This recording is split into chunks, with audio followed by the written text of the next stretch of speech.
Hello student, कैसे हो आप? आशा करता हूँ सब अच्छे होंगे और अपने घर पर रहकर शानदार ज़बरदस्त तरीके से जो है तैयारी कर रहे होंगे एग्ज़ाम की। और जैसा कि आपको पता है भाई, एग्ज़ाम भी आने वाले हैं जल्दी से। तो अपन ने अब तक फ़र्स्ट एंगल कंप्लीट कर दिया है और थर्ड एंगल कंप्लीट कर चुके हैं, ठीक है। और उनके जो है अपने एग्ज़ाम्पल भी कर चुके हैं। तो जैसा कि आप देख सकते हो यहाँ पे, ये भी एक थर्ड एंगल प्रोजेक्शन है इस मॉडल का। ये थर्ड एंगल प्रोजेक्शन बना हुआ है। अब आप सोच रहे होंगे भाई ये जो है ये मैं क्यों दिखा रहा हूँ, आज वापस मैं थर्ड एंगल नहीं पढ़ाने वाला। लेकिन थर्ड एंगल फर्स्ट एंगल से भी मोस्ट इम्पॉर्टेंट चीज़ बताने वाला हूँ, जो आपके जो सीनियर है, जो सेकेंड ईयर में है स्टूडेंट, उन्होंने वो जो है पेपर दिया हुआ है। और मैंने पिछली क्लास में बताया भी था फर्स्ट ईयर का पेपर, जिसमें जो है थर्ड एंगल प्रोजेक्शन दिया हुआ है और उसका अपने को आइसोमेट्रिक बनाना था, ठीक है। तो आज अपन जो है इसी टॉपिक पे बात करेंगे, जिसमें अपने को क्या है, ऑर्थोग्राफिक प्रोजेक्शन तो दिया हुआ होगा, ये ऑर्थोग्राफिक कहलाता है ये पार्ट, ठीक है। ये पार्ट जो है ऑर्थोग्राफिक कहलाता है और ये पार्ट अपने को आइसोमेट्रिक कहलाता है, ठीक है। ये वाला पार्ट, ठीक है, ये सिंबल हो गया। तो ये ऑर्थोग्राफिक से आइसोमेट्रिक कैसे बनाते हैं वो आज अपन सीखने वाले हैं। क्यों?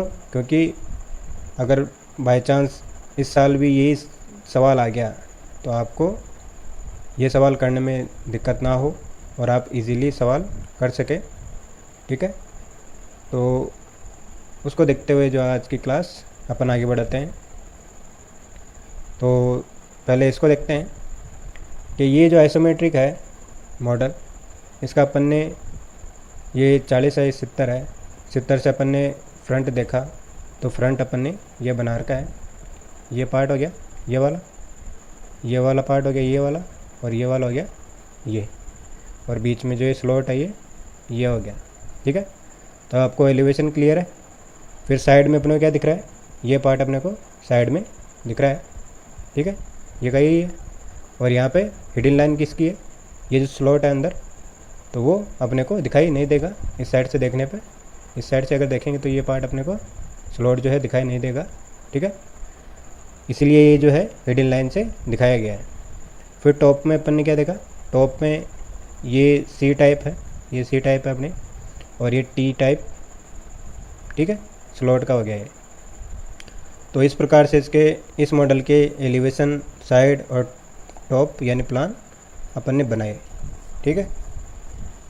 और आपको समझ में भी आया होगा भाई एलिवेशन कैसे बनता है, साइड कैसे बनता है और प्लान कैसे बनता है। यह अपन पिछली क्लासों में बात कर चुके हैं। जिनको अगर डिटेल से देखना है वो डिस्क्रिप्शन में जो है लिंक दे रखे हैं, वहाँ जाकर जो है पिछले वीडियो देख सकते हैं और प्लेलिस्ट में भी जाके देख सकते हैं। और अब चलते हैं आज के सवाल की तरफ। अपने जो है एग्ज़ाम में कैसा सवाल आएगा वो बात करते हैं। तो अपने जो मेन एग्ज़ाम में है, अगर इस टाइप का सवाल आएगा तो कैसे आएगा, अपने को जो है ऑर्थोग्राफिक प्रोजेक्शन दे रखा होगा। ये ऑर्थोग्राफिक प्रोजेक्शन है। अगर सिंबल को हटा दे तो, ठीक है, सिंबल को हटा दे तो ये क्या है, एक ऑर्थोग्राफिक प्रोजेक्शन है। ऑर्थोग्राफिक प्रोजेक्शन में 4 चीज़ें होती हैं, एलिवेशन होता है, साइड होता है, प्लान होता है और प्रोजेक्शन प्लान होता है। ये चारों चीज़ें जहाँ भी आ जाती है उस पार्ट को क्या कहते हैं, ऑर्थोग्राफिक प्रोजेक्शन, ठीक है। यहाँ लिख भी देता हूँ,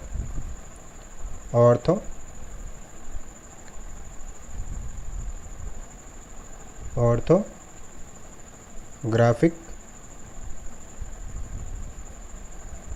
प्रोजेक्शन, ठीक है। तो ऑर्थोग्राफिक प्रोजेक्शन से अपने को जाना है आइसोमेट्रिक में। इसमें आइसोमेट्रिक में, तो ऑर्थोग्राफिक से आइसोमेट्रिक कैसे जाते हैं वो आज अपन सीखेंगे। तो पहला अपन ये क्वेश्चन ले रहे हैं, इसमें अपने को एलिवेशन दे रखा है सिंपल 60/20 का एलिवेशन है, साइड में दे रखा है 40/20 का, और टॉप दे रखा है 60/40 का, ठीक है। आपने पता है टॉप जो है एलिवेशन और साइड का कॉम्बिनेशन होता है, ठीक है। तो अब चलते हैं कि इस पार्ट, ये जो ऑर्थोग्राफिक प्रोजेक्शन है, इसका अपने को आइसोमेट्रिक कैसे बनेगा वो आज देखते हैं। और मैं यहाँ पे एक बात क्लियर कर देता हूँ कि जिसने अगर ये थर्ड एंगल प्रोजेक्शन कैसे बनता है, फर्स्ट एंगल प्रोजेक्शन कैसे बनता है, इस मॉडल का थर्ड एंगल प्रोजेक्शन ये कैसे बना है, अगर ये पार्ट आपने नहीं देखा है तो आप पहले वो पार्ट देख लें, क्योंकि आपको फर्स्ट एंगल कैसे बनाते हैं, थर्ड एंगल कैसे बनाते हैं, मतलब आइसोमेट्रिक से ऑर्थोग्राफिक कैसे बनाते हैं, वो अगर समझ में आएगा तो ही अपन जो है ऑर्थोग्राफिक से आइसोमेट्रिक कैसे बनाते हैं वो आप सीख पाओगे, ठीक है।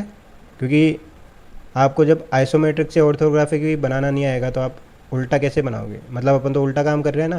भाई आइसोमेट्रिक से ऑर्थोग्राफिक आना आसान होता है, क्योंकि वहाँ पे अपने को मॉडल पता रहता है।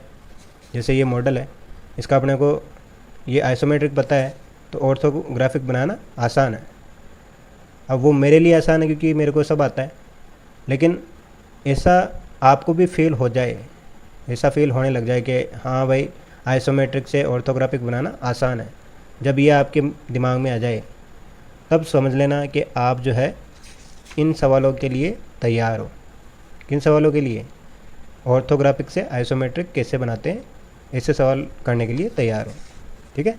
तो आपको मैं यही सलाह देना चाहता हूँ कि भाई पहले इस पार्ट को देखने से पहले, जो आज ये पार्ट बना हुआ है, इस पार्ट को देखने से पहले आप ये पार्ट ज़रूर देखें कि भाई आइसोमेट्रिक से ऑर्थोग्राफिक कैसे बनाते हैं, ठीक है। और फर्स्ट एंगल क्या होता है, थर्ड एंगल क्या होता है, ये चीज़ें देखने के बाद ही ये पार्ट देखें। तो जिन्होंने देख लिया है उनको ये क्लास समझ में आएगी। तो अब चलते हैं। जैसा कि आपने को बताया भाई ये थर्ड एंगल प्रोजेक्शन है, ठीक है, और ये भी थर्ड एंगल प्रोजेक्शन ही। कैसे पता चला? एलिवेशन नीचे है और प्लान ऊपर है, ठीक है, यही फ़र्क होता है ना। जिसमें जिस ऑर्थोग्राफिक प्रोजेक्शन में एलिवेशन ऊपर हो और प्लान नीचे हो, मतलब इसका उल्टा हो, तो वो क्या कहलाता है? First angle projection. और जिसमें एलिवेशन नीचे वाले क्वाड्रेंट में हो, यहाँ 4 पार्ट है ना, 1 2 3 4, 4 पार्ट है, तो चारों में से अगर ये हॉरिजेंटल लाइन है, इसके नीचे वाले दोनों खंडों में से एक में एलिवेशन हो तो वो क्या कहलाता है? Third angle projection. और हॉरिजेंटल लाइन के ऊपर हो कौन? एलिवेशन, दोनों खंडों में से एक में एलिवेशन हो हॉरिजेंटल लाइन के ऊपर, तो वो क्या कहलाता है? फर्स्ट एंगल प्रोजेक्शन, ठीक है। ये आपको अपन पिछली क्लासों में समझ चुके हैं, ठीक है। तो ये भी थर्ड एंगल प्रोजेक्शन है क्योंकि एलिवेशन नीचे है, और ये भी थर्ड एंगल प्रोजेक्शन है क्योंकि एलिवेशन नीचे है, ठीक है। तो और एक और चीज़ समझने की क्या है कि जैसा ये जो एलिवेशन है वो ये वर्टिकल लाइन के राइट साइड में है, ठीक है, हॉरिजेंटल लाइन के तो नीचे है, ठीक है, और वर्टिकल लाइन के राइट साइड में है। तो ये कैसे पता चला भाई ये राइट साइड में ही बनेगा? लेफ़्ट में भी तो बन सकता है। तो ये चीज़ें मैंने पहले जो है क्लासों में बता भी रखी है, ठीक है। फिर बता देता हूँ कि वर्टिकल लाइन के एलिवेशन राइट साइड में तभी आएगा जब ये जो मॉडल है इसका जो कॉर्नर वाला पॉइंट है, ये लंबाई माने, ये चौड़ाई माने, तो लंबाई और चौड़ाई को अलग कौन कर रहा है? ये कॉर्नर ही तो कर रहा है। ये जो लाइन है, ये वर्टिकल लाइन है, यही तो इन दोनों पार्ट को अलग अलग कर रही है। ये लंबाई है और ये चौड़ाई है, तो इन दोनों को अलग करने वाली लाइन है ये वर्टिकल लाइन। तो ये वर्टिकल लाइन ही जो है, ये वर्टिकल लाइन प्रोजेक्शन की जो है वर्टिकल लाइन मानी जाती है, ठीक है। तो इस लाइन को अपन यहाँ इमेजिन करते हैं, ठीक है। तो इस लाइन की ये क्या है? राइट साइड में। तो थर्ड एंगल प्रोजेक्शन में क्या होता है? उसी, अगर राइट साइड में तो राइट साइड में ही बनता है, और लेफ़्ट में है तो लेफ़्ट में बनता है। लेकिन फर्स्ट एंगल में क्या होता है? उल्टा हो जाता है। राइट में है तो लेफ़्ट में बनेगा ऊपर की साइड, और लेफ़्ट है तो राइट में बनेगा ऊपर की साइड, ठीक है। लेकिन थर्ड एंगल प्रोजेक्शन है तो राइट साइड में है तो नीचे की साइड राइट साइड में बनेगा, और लेफ़्ट साइड में है तो नीचे की साइड लेफ़्ट साइड में ही बनेगा, ठीक है। तो इतनी चीज़ बताने का पर्पज़ यही है, क्योंकि ये चीज़ें पता होंगी तभी तो अपन जो है आइसोमेट्रिक बना पाएंगे, ठीक है। तब चलते हैं। तो अपन आगे बढ़ने से पहले थोड़ी बातें क्लियर कर लेते हैं। अपने को क्या क्या चीज़ें पता होनी चाहिए। पहली चीज़ तो फर्स्ट एंगल क्या होता है और थर्ड एंगल प्रोजेक्शन क्या होता है, ये अपने को पता होना चाहिए। ठीक है, पहला पॉइंट। दूसरा पॉइंट, ये एलिवेशन जो है, ये जो एलिवेशन है वो राइट साइड में कब बनता है, ठीक है, और लेफ़्ट साइड में कब बनता है, वो अपने को यहीं से पता चलता है फर्स्ट एंगल और थर्ड एंगल से। लेकिन ये पॉइंट भी आपको पता होना चाहिए। ठीक है। और तीसरी चीज़ कि आइसोमेट्रिक से ऑर्थोग्राफिक कैसे जाते हैं, ठीक है, ऑर्थोग्राफिक कैसे बनाते हैं वो आपको पता होना चाहिए, तभी तो अपन उल्टा कर पाएंगे। अपन क्या चल रहे हैं, ऑर्थोग्राफिक से आइसोमेट्रिक चल रहे हैं, तो इससे पहले अपने को सीधा पता होना चाहिए आइसोमेट्रिक से ऑर्थोग्राफिक कैसे चलते हैं। ठीक है, तभी तो ऑर्थोग्राफिक से आइसोमेट्रिक चल पाएंगे। ठीक है, तो ये तीन चीज़ें अपने को पता होनी चाहिए। और चौथी और लास्ट चीज़ अपने को पता होनी चाहिए कि आइसोमेट्रिक व्यू होता क्या है। आइसोमेट्रिक व्यू होता क्या है, ठीक है। आइसोमेट्रिक व्यू होता क्या है, इससे क्या मतलब है कि भाई आइसोमेट्रिक व्यू जो है वो उसमें लंबाई चौड़ाई की रेखाएं कितने डिग्री पे होती हैं, ये आपने को पता होना चाहिए। ठीक है, तो हमने को पता है कि भाई 30 डिग्री पे होती है, लंबाई हो चाहे चौड़ाई की रेखा हो वो 30 डिग्री पे होती है, और ऊंचाई की रेखा जो हमेशा 90 डिग्री पे होती है। ठीक है, तो ये आइसोमेट्रिक व्यू क्या होता है, ये अपने को, ये चारों चीज़ें अपने को पता होनी चाहिए। पहली फर्स्ट एंगल और थर्ड एंगल क्या होता है, दूसरा राइट हैंड साइड एलिवेशन और लेफ़्ट हैंड साइड एलिवेशन कैसे बनता है, और तीसरा आइसोमेट्रिक से ऑर्थोग्राफिक कैसे बनाते हैं, और चौथा लास्ट आइसोमेट्रिक होता क्या है। ठीक है, तो आइसोमेट्रिक व्यू में क्या होता है, लंबाई और चौड़ाई की जो रेखाएं हैं वो 30 डिग्री पे बनाई जाती हैं। तो अपने को सेट स्क्वायर कौन सा काम मिलाना है, 30 डिग्री वाला सेट स्क्वायर ही काम मिलेंगे जो ये है। ठीक है, ये एंगल 30 डिग्री है इसका, और ये 60 डिग्री है, तो ये सेट स्क्वायर अपने काम में आएगा। तो अब चलते हैं आगे। तो जैसा कि अपने को पता है कि भाई सबसे पहले अपन जो है इसमें भी सबसे पहले क्या देखते हैं, एलिवेशन बनाते हैं। ठीक है, मॉडल आइसोमेट्रिक में दे रखा है तो उसका अपन पहले एलिवेशन बनाते हैं, फिर साइड बनाते हैं, फिर टॉप बनाते हैं। ठीक है, तो उसी प्रकार यहाँ जो एलिवेशन दे रखा है सबसे पहले अपन जो है एलिवेशन ही बनाएंगे। ठीक है, तो यहाँ पे ये कितना दे रखा है, 60 दे रखा है, तो अपने को 30 डिग्री पे 60 mm की जो है रेखा खींचनी होगी। तो ये अपन खींच लेते हैं। यहाँ पे ये बाउंड्री लाइन को काम में लेते हुए अपन लाइन खींच लेते हैं। तो ये हो गई अपनी लाइन, और इसको अब नाप लेते हैं कि ये 6 सेंटीमीटर है या ज़्यादा है। तो ये अपनी हो जाती है यहाँ से 6 सेंटीमीटर यहाँ पे। ठीक है, 1 2 3 4 5 6। ओके, तो ये हो गई 60, ये 20, वर्टिकल कितनी है 20 है, तो ये अपन 20 बना लेते हैं यहाँ पे।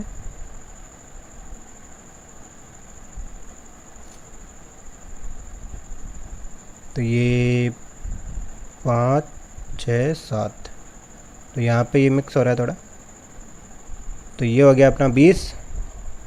ठीक है, फिर वापस 60,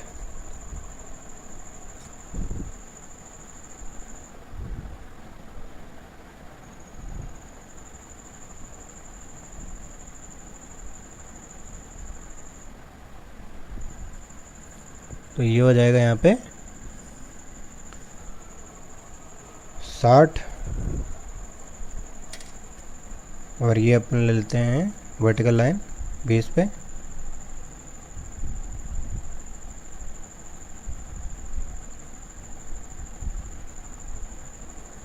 ठीक है, तो ये अपना एलिवेशन कंप्लीट हो चुका है। ये का यही है, पहले सिंपल उदाहरण ले रहे हैं ताकि अपने को समझने में भी आसानी हो आपको। ठीक है, तो ये का ये एलिवेशन अपन ने यहाँ पे बना दिया है। अब साइड को चिपका देंगे। यहाँ पे साइड में क्या है, 40 है और 20 हाइट है, तो यहाँ पे अपन जो है इसको थोड़ा साइड में ले लेते हैं। अब यहाँ पे अपने को लाइन खींचनी है 30 डिग्री पे, तो ये मैं खींच देता हूँ, ये 30 डिग्री पे लाइन। अब इसको नाप लेते हैं, तो ये है 4 3 7, तो ये फिक्स आ रहा है। फिर वापस ऊपर वाली लाइन भी खींच लेते हैं 30 डिग्री पे, ये हो गई। अब इसको नाप लेते हैं,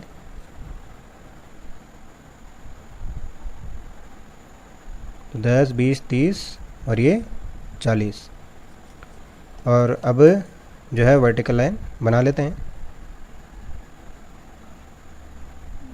तो ये वर्टिकल लाइन आ जाएगी यहाँ पे इस प्रकार।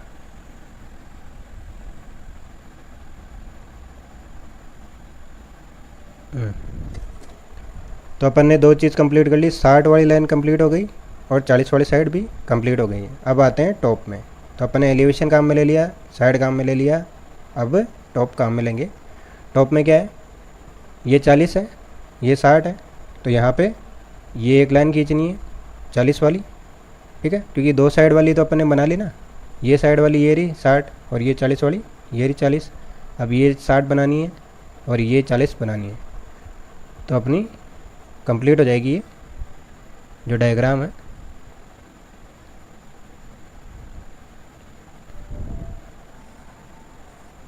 तो ये लाइन अपन ने खींच ली, अब इसको नाप लेते हैं। तो ये 3 से 7 तक हो जाएगा 40 mm, ठीक है। अब इसको जो है अपन मिला देते हैं, क्योंकि दोनों पॉइंट जो है वो 60 mm की डिस्टेंस पे होंगे।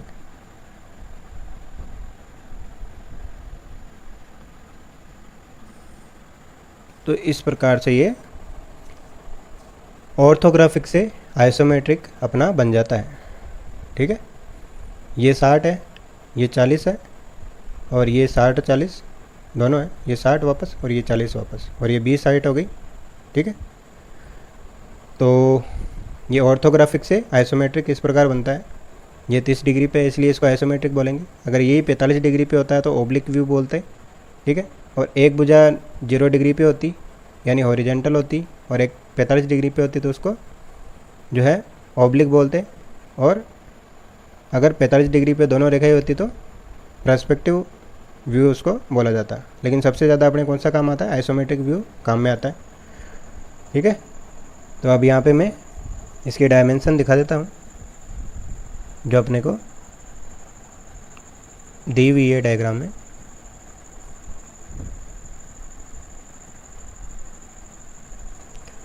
तो यहाँ पे ये हो जाएगा अपने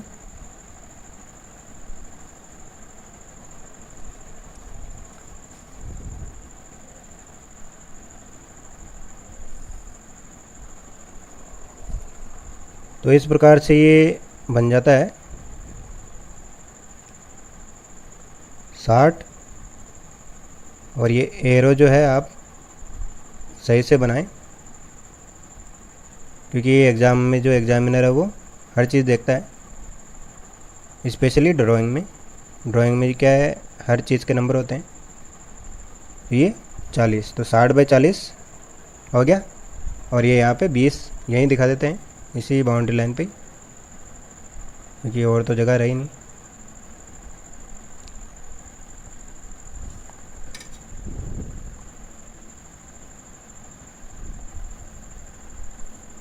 तो ये हो जाएगा 20। तो इस प्रकार से ऑर्थोग्राफिक से अपन ने आइसोमेट्रिक जो है बनाना आज सीखा है।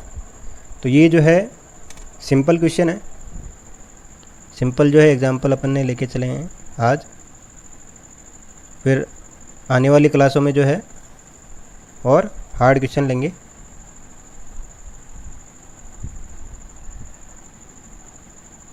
आइसोमेट्रिक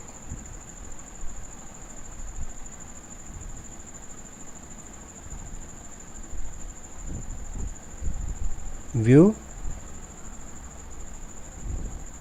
इसको बोला जाएगा, ठीक है। तो ऑर्थोग्राफिक से आइसोमेट्रिक कैसे बनाते हैं ये आज अपन ने सीखा है। तो इस जो ऑर्थोग्राफिक व्यू है इसका आइसोमेट्रिक इस प्रकार बनेगा। ये एलिवेशन होगा, ये साइड होगा और टॉप ये होगा, ये दिख रहा है ना। तो आशा करता हूँ आपको ये जो क्लास है वो अच्छी लगी होगी और जो ये कॉन्सेप्ट है आपको समझ में आएगा कि ऑर्थोग्राफिक से आइसोमेट्रिक कैसे बनाया जाता है। ठीक है, ऑर्थोग्राफिक से आइसोमेट्रिक कैसे बनाया जाता है ये आपको जो है कॉन्सेप्ट समझ में आएगा। और आशा करता हूँ जो आप जो है इस कॉन्सेप्ट को आगे लेकर एक दो सवाल अपनी तरफ से करेंगे और इस चीज़ को और बेहतर तरीके से समझने की कोशिश करेंगे। तो अगली क्लास में जो है अपन ये जो मॉडल है इसका ऑर्थोग्राफिक दे रखा है, तो इसका ओनली ऑर्थोग्राफिक से वापस आइसोमेट्रिक बनाना जो है अपन सीखेंगे।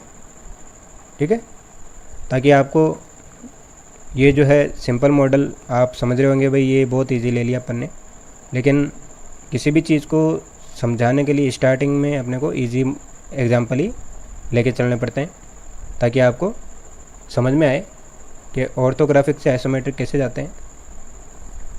तो आशा करता हूँ आपको ये क्लास समझ में आएगी और इस क्लास को ज़्यादा से ज़्यादा शेयर करें क्योंकि ये जो है मोस्ट इम्पॉर्टेंट टॉपिक है।